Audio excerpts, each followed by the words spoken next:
my name's Tony Gosling. I'm a freelance journalist in Bristol, former BBC radio reporter, and I do a programme called Friday Drive Time on the community radio here, which is a 2-hour current affairs programme every week.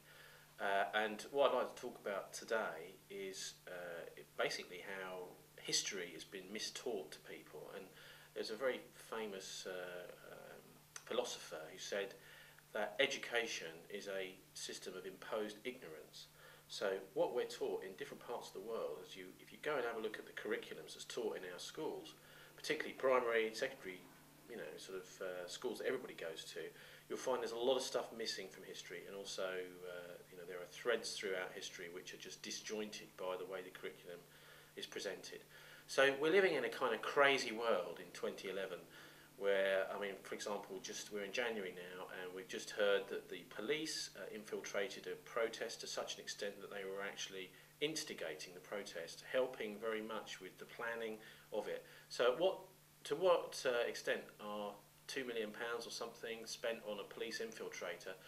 To what extent are they actually watching what's going on and using this to gather intelligence? And to what extent are they actually instigating the protests? This is one of the things we really got to worry and wonder about, and we see the same within terrorist groups particularly, where it comes to light through things like Operation Gladio that the authorities, the intelligence services and the police are not just observing when they infiltrate these groups, they are actually controlling the groups and determining their direction.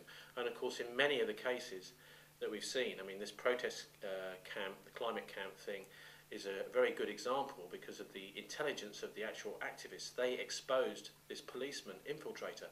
Many of these, of course, the infiltrators are never exposed. They may even do a prison sentence as part of their job. And we've heard today that it's about £250,000 a year of public money is spent on one police infiltrator. So it gives us an idea of this kind of strange world we're living in, where the authorities actually seem to be turning against the population, even though we're supposed to be living in a democracy. That's one example. We had another really crazy example with Toyota cars, where some of the more modern Toyotas were actually accelerating up to 120 miles an hour without the occupants even putting their foot on the accelerator pedal. So this was put across to the public as, oh, we've got slightly sticky accelerators. But what's actually happening is that you've got a computer-controlled car where your accelerator is just simply a switch which requests the computer to actually accelerate your car.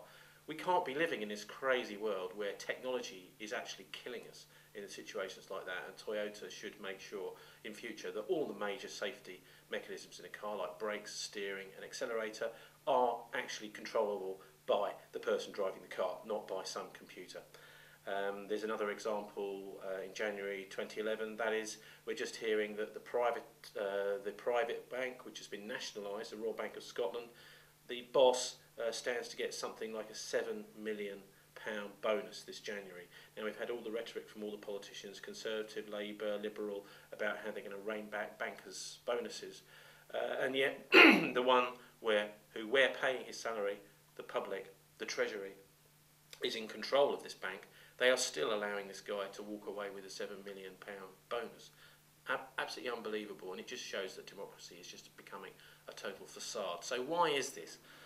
Anyway, I want to have a look through history at two threads of history, which are money and land, and we'll talk more about that in a minute.